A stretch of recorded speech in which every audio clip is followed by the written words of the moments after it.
Hello বন্ধুরা, এমন হতে পারে কি আপনারা কখনো হাঁটতে বের হয়েছেন এবং হঠাৎ এমন কিছু খুঁজে পেলেন যা আপনাকে মিলিয়নার বানিয়ে তুললো? আমরা কোনো গুপ্তধনের বা এমন কোনো সুটকেসের কথা বলছি না যা মিলিয়ন ডলার টাকা দিয়ে ভর্তি থাকবে, বরং তার চেয়ে অন্যরকম কিছুর কথা বলছি। যেমন কোনো একটি জন্তু। আপনারা জেনে থাকবেন যে ধনী সংগ্রাহকরা এবং ওয়াইল্ড অ্যানিমেলের ফ্যানরা সবসময় বড় অঙ্কের টাকা দিতে প্রস্তুত থাকে কিছু জন্তুর জন্য।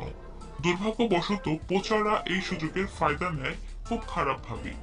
তবুও আপনারা কি পৃথিবীর সবচেয়ে দামি জন্তুগুলো সম্পর্কে জানতে প্রস্তুত? চলুন তাহলে জেনে আসি। সাদা সিংহ। অনেক দীর্ঘ একটা সময় ধরে আমরা এটা বিশ্বাস করেছি যে সাদা সিংহ শুধুমাত্র একটি ফিকশনাল চরিত্র যা সাউথ আফ্রিকার ইতিহাসে আছে। সর্বপ্রথম এদের দেখা যায় 1900 সালে এবং এরপরে থেকে এদের দেখা পাওয়া খুবই দুর্লভ। 1975 সালে ওয়াট নেচার রিজার্ভে খুঁজে পাওয়া যায় এক পাল সাদা সিংহকে। কল্পনা করুন অসম্ভব সুন্দর এই সাদা সিংহকে, যা ধারণা করা হয় 20,000 বছর আগে। এরা তুষার ভূমিতে বসবাস করত, যাতে তারা তুষারের রঙের সাথে মিশে যেতে পারে। এরপরে জলবায়ু পরিবর্তনের কারণে এরা সাভানাতে বসবাস শুরু করে এবং গরম পরিবেশে আসতে শুরু করে। আশ্চর্যজনকভাবে এরা কোনো আলাদা প্রজাতির নয়, বরং হতে পারে কোনো জেনেটিক রোগের ফলাফল। আজ মাত্র 300টির মতো সাদা সিংহ বেঁচে আছে, যা বিভিন্ন চিড়িয়াখানা ও ন্যাচার রিজার্ভেশনে অবস্থিত, এবং এরা খুবই বিপজ্জনক মানুষের জন্য। এই দুর্লভ প্রাণীটি খুবই ব্যয়বহুল। একটি সাদা সিংহের পালের দাম প্রায় $100,000। ব্ল্যাক কোকাটু বা কালো কাকাতুয়া। না বন্ধুরা, এটা মোটেও ফটোশপ নয়। কালো কাকাতুয়া বাস্তব এবং খুবই দামি একটি প্রাণী, যা অস্ট্রেলিয়ার পূর্বে পেনিনসুলা কেট ইউরকে, যা নিউগিনিতে অবস্থিত, এবং তার আশেপাশের আইল্যান্ডে অবস্থিত।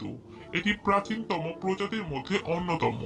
এটি নর্দার্ন অংশে আসা সবচেয়ে প্রাচীন কাকাতুয়া, এবং এই কারণেই কালো কাকাতুয়া খুবই লোভনীয় এবং খুবই উদ্ভট আচরণের হয়ে থাকে। তারা নজরে থাকতে চায় না। তাদেরকে পোষ মানানো খুবই কঠিন। এমনকি খুবই ছোট কোনো ভুল যা ট্রেনিংও হতে পারে, তাতেই এরা অ্যাগ্রেসিভ হয়ে পড়ে, এবং এদেরকে একবার আঘাত করলে এরা কখনো সেটা ভুলে না।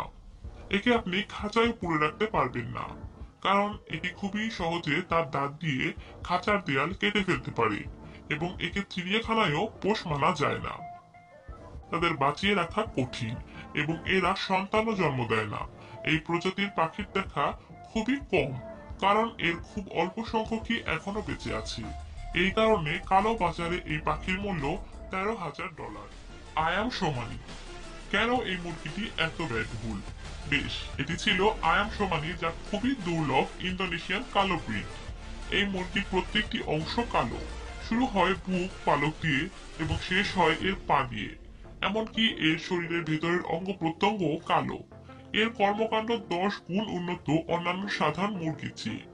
এই প্রাণীটির এই রোগের কারণ হচ্ছে বহু বছর আগে থেকে ইন্দোনেশিয়ানদের ক্রসব্রিড করার ফলাফল। তারা গাঢ় রঙের ক্রসব্রিড শুরু করেছিল, যার ফলাফল স্বরূপ হচ্ছে আয়াম সোমানি।